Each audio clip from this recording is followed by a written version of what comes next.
রাজ্য ড্রাগ কন্ট্রোলের রাডারে কলকাতার 6টি ব্লাড ব্যাংক একের পর এক অভিযোগ জমা পড়েছে এই ব্লাড ব্যাংকগুলির বিরুদ্ধে। কথা বলবো আমাদের প্রতিনিধি সন্দীপ সরকারের সঙ্গে। সন্দীপ, ঠিক কি অভিযোগ?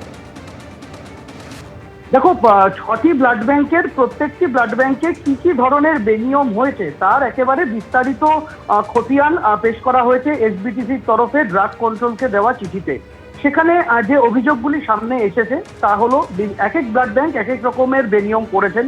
মূল বিষয়গুলি হচ্ছে অযোগ্য ব্যক্তিকে ডাক্তার, নার্স, টেকনিক্যাল স্টাফ সাজিয়ে রক্তদান শিবিরে নিয়ে যাওয়া, রক্ত সংগ্রহের জন্য ক্লাবগুলির পিছনে লক্ষ লক্ষ টাকা ব্যয় করা, রক্তের লোভে বাড়তি ক্যাম্প আয়োজন করা, অতিরিক্ত পরিমাণে রক্ত সংগ্রহ করা, এসবিটিসি এবং এনবিটিসি কে না জানিয়ে ভিন রাজ্যে রক্ত এবং প্লাজমা পাচার করা, ব্লাড ব্যাংকের সঙ্গে যুক্ত নন এমন ডাক্তারদের নাম ব্লাড ব্যাংকের চিকিৎসক হিসেবে তালিকায় ব্যবহার করা, যেটা প্রতারণার শামিল বলে মনে করছে এসবিটিসি।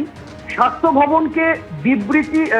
ভবনকে বিকৃত ও ভুয়ো নথি জমা দেওয়া, সরকারি নির্দেশ অমান্য করে রক্তদাতাদের থেকে অতিরিক্ত রক্ত নেওয়া, 350 ml রক্তের ব্যাগের মধ্যে 500 ml রক্ত নিয়ে নেওয়া, এ ধরনের অভিযোগ উঠেছে সামনে। আচ্ছা, রেকর্ডে ব্লাড ব্যাংকের নির্দিষ্ট রেকর্ডে ফ্রি বলে লেখা হয়েছে রোগীকে ব্লাড দিয়ে, কিন্তু দেখা যাচ্ছে যে থ্যালাসেমিয়া পেশেন্ট যার রক্ত ফ্রিতে পাওয়ার কথা তাকে রক্ত নেওয়ার জন্য টাকা দিতে হয়েছে, অথচ নথিতে লেখা রয়েছে তাকে ফ্রিতে রক্ত দেওয়া। এটা গুরুতর বেনিয়ম। এছাড়া রক্তের গুণমানের সাথেও কোথাও আপোষ করা হয়েছে, যাতে রক্তদাতা এবং রক্ত গ্রহীতার নিরাপত্তার সঙ্গে আপোষ হয়েছে, এমনটাই মনে করছে এসবিটিসি, যেটা তারা অভিযোগপত্রে উল্লেখ করেছেন।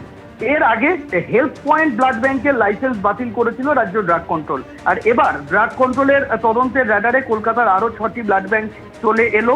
অবিলম্বে এই 6টি ব্লাড ব্যাংকে অভিযান চালিয়ে লাইসেন্স সংক্রান্ত বিষয়ে আইনানুগ পদক্ষেপ করুক ড্রাগ কন্ট্রোল, এমনটাই আর্জি জানানো হয়েছে।